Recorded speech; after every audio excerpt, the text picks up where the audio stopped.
This is an inspired piece from a variety of YouTube content creators, and I'll provide the links to what I used, and there are portions of this final product that come from each of those. I guess I need to give credit where credit is due, and that's first and foremost John Heisz. If you haven't checked out his YouTube channel, I'm sure you have if you're kind of in the circuit of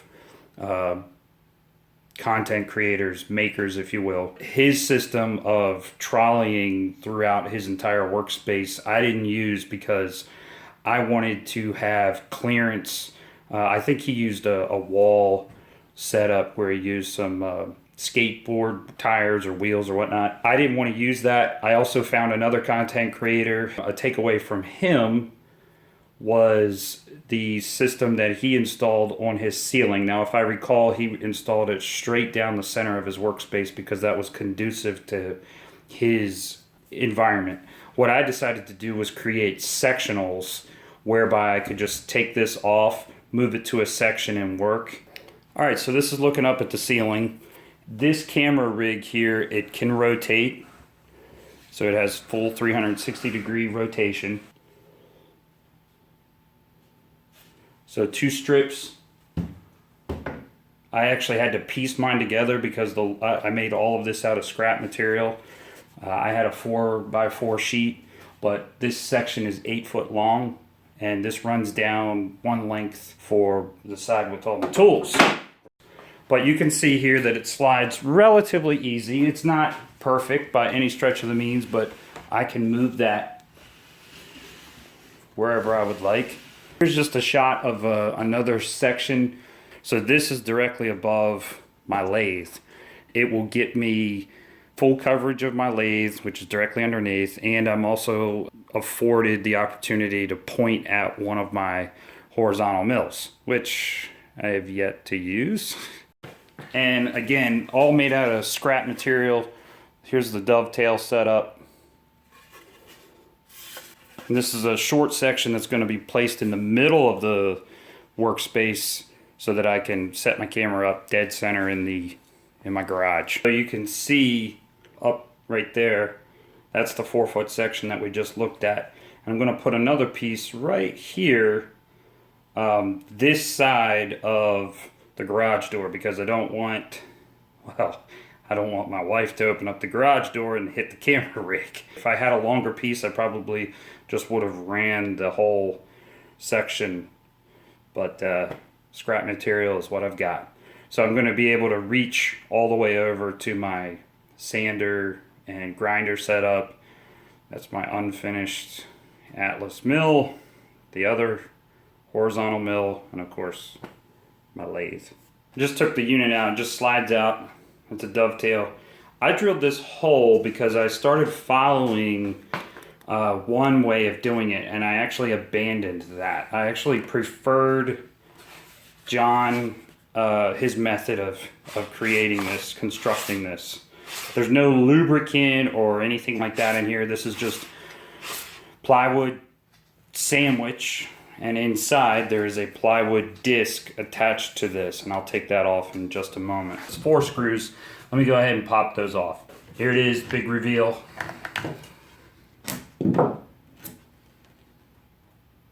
That's it.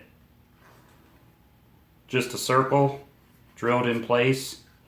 Again, this hole is useless. It was going to be done a different way, where a bolt were to pass through the end of this and the disc wouldn't exist, but I like that bigger contact surface of a disc captured inside of here. Thing to note that John had on his website in his write-up is that he made the thickness of this just slightly less than the original cutout piece, so that it actually rides below the surface, and that's to keep this from the top plate from binding up, because it would be too tight.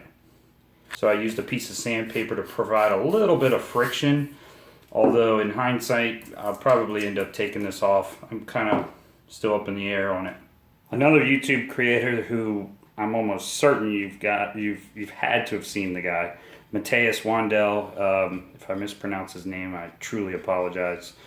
Exceptional maker, all in wood.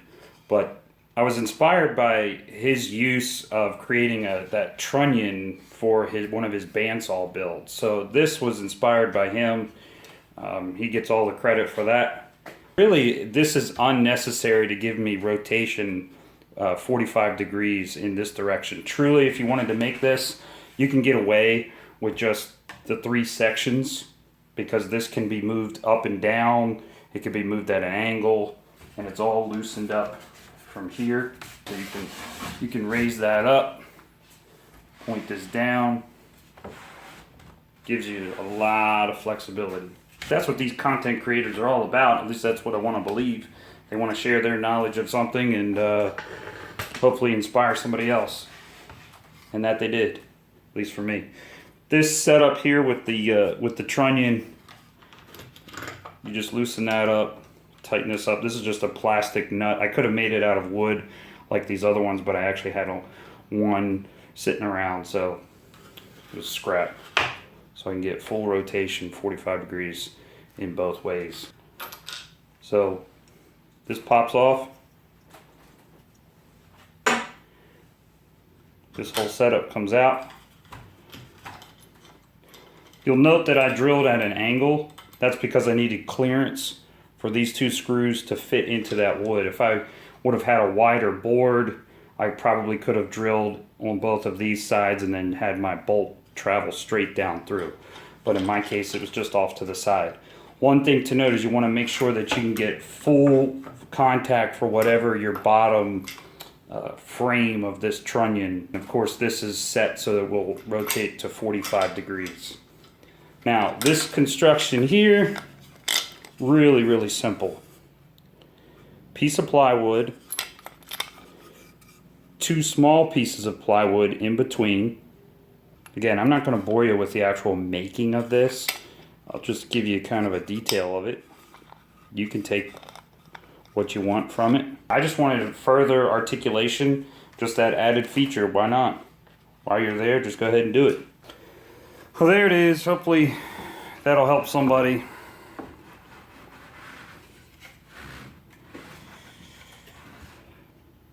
And thanks to the YouTubers that actually share their knowledge